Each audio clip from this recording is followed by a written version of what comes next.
I heard today that Murkomen has been arrested in Dubai with 200 million cash, and that Ruto had to call for him to be released. Murkomen is my friend, but what the hell is somebody doing with 200 million cash? Where did he get it from? He said that Ruto produced some list, or SRC produced a list of so-called earnings of public officers, starting with the president going down. And you could tell from that list that the salaries that are announced, even the so-called increments that are purportedly recommended, would never give anybody 200 million cash, would never support anybody buying a watch worth 30 million, which Ruto wears, 10 of them. He changes them every day.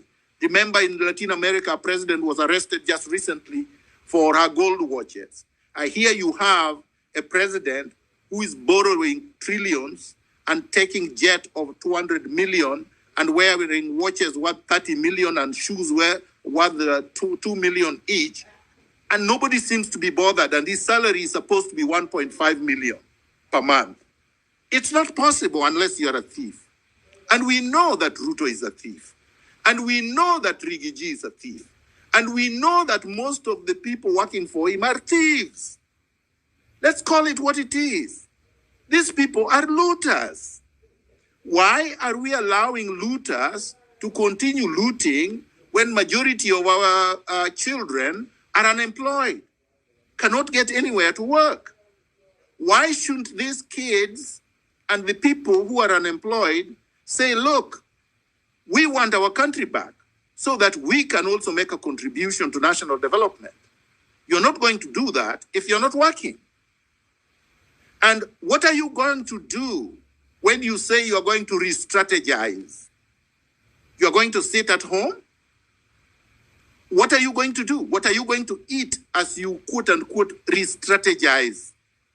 And really, what is there to re-strategize? The formula was working and is working. The protest brought some concession, but not a complete one, because Ruto simply played games with the people. He pretended that he's not signing the bill into law, but it will automatically become law in 21 days. So what is it that people want? We did not bring, the people of Kenya did not bring the goons on the street. The people of Kenya did not hire the goons to harass them. We know the people who hired them. Why didn't the police arrest the goons? How come they have not been summoned, but individuals using Ruto must go on their posts are being summoned? We must call it as it is. It's because Kenya is being ruled by organized mafia, organized criminals. They know they are organized criminals.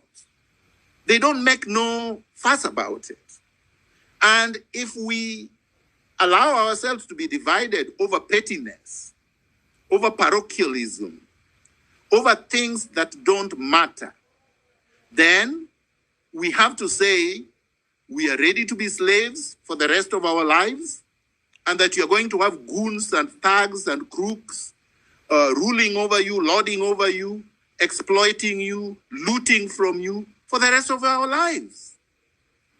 If you are ready to say that, then you should not be complaining. Don't complain about corruption. Don't complain about police brutality. Don't complain about abductions. Don't complain about overtaxation. This fight is not about overtaxation. Overtaxation was a trigger. This fight is about the culture of impunity, the runaway plunder, and the excesses that we have already spoken about. And these problems started in 1963. They are not new. We have had them generation after generation. And it is false to acclaim that only Gen Zs have been fighting. No. People have died for this country. As I said last week, Pio Pinto was the first known public figure that was assassinated in 1964.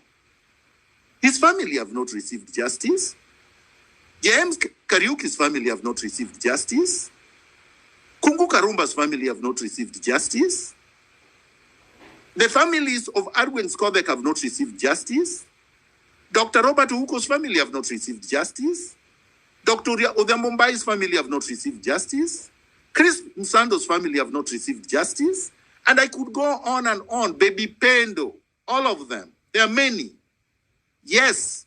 And the colleagues that died last week have not received justice. So what are you going back home for? What are you folding your tent for? Why are you saying that Ruto is good all of a sudden? And yet he's the one who has killed these people last week. And he did not even send his condolences. He's not even sorry. He's proud of the police that killed them. You want to weaponize Ruto, make him strong, fortify him, say go ahead, kill more? Is that success?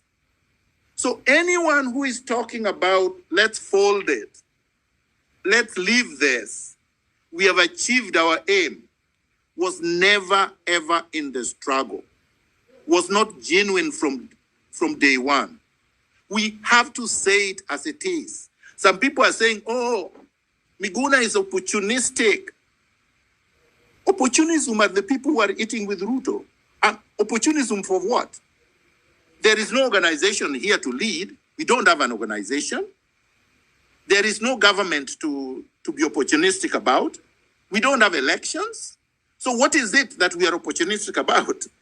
We are not opportunistic because those who are opportunistic are cutting deals with the NIS and with Ruto and are getting paid and are folding and going and have started confusing the people.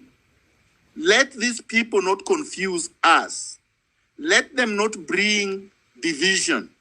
Let them not bring distractions. Let's be focused like laser beams. I suggest that we occupy parliament.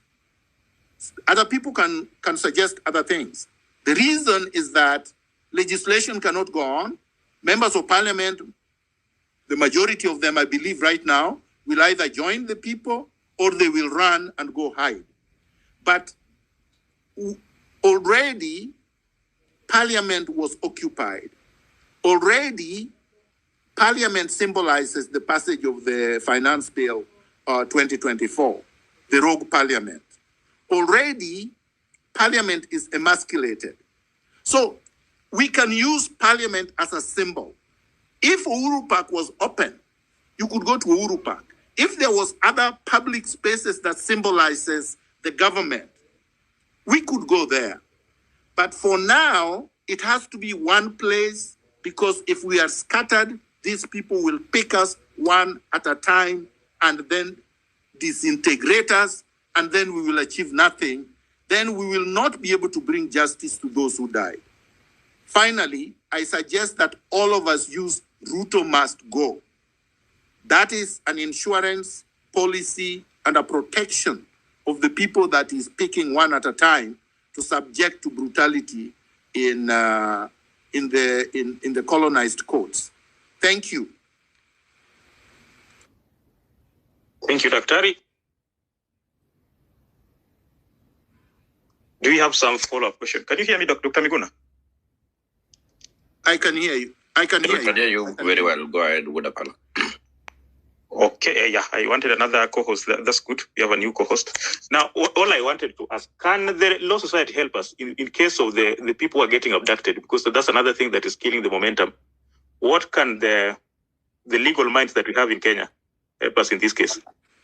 My friend Woodapala, the Law Society has gone over